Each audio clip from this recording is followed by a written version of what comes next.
To some top sportswomen, the recent excitement over the discovery of a gene for homosexuality must have seemed like a cruel joke. For tonight's On the Line reveals how their lives were ruined and careers shattered as innocent victims of the International Olympic Committee's ill-conceived genetic sex test.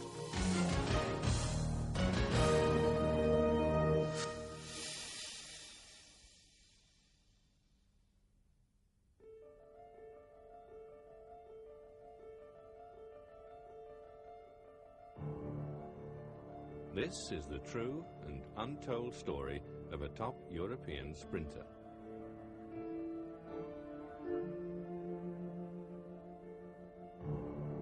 She, for she was a woman and an international record holder, arrived at the Olympics and began preparing for the biggest race of her life. But then came a shock.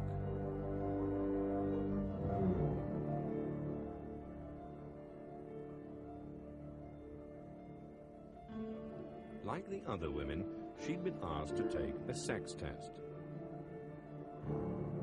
But she failed it. The team doctor convinced her she must fake an injury and go home, telling no one, or face disqualification. Even today, the fear of exposure terrifies her, so her name, nationality, and the exact dates have been obscured. But this is her testimony, in her own words, revealed for the first time by On the Line. I can still feel the pain, and I can remember how terrible it was, and how desperate I felt. I can't understand how it happened. I'm a woman. If you'd met me, you'd see I was a woman. The only thing that said I wasn't a woman was this test.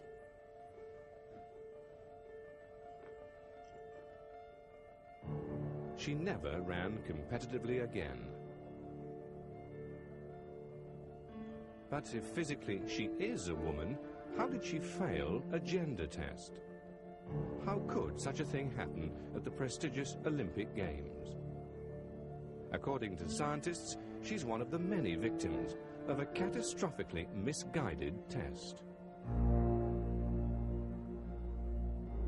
I would call the story of gender verification an absolute disaster. It's been one of the most deplorable and unfortunately also avoidable catastrophes in this regard that I know of, because it has left a group of people with their lives destroyed. In the mid-60s, rumour was rife in the Western press that some Eastern Bloc female athletes who were walking off with all the medals were not real women, and women's sport was getting a bad name. So the International Olympic Committee decided they must bring in procedures to check the competitors in women's events were not men or intersex cases with some kind of unfair masculine advantage.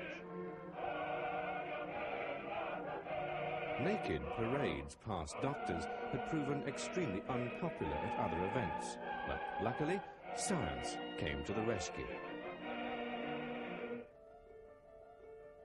Inside the nucleus of body cells are the chromosomes. They carry the genes, the chemical blueprint for determining the characteristics of a human being. Special sex chromosomes, the X and Y chromosomes, had been discovered. Normally, the cells of women have two X chromosomes. Men normally have only one X and a Y.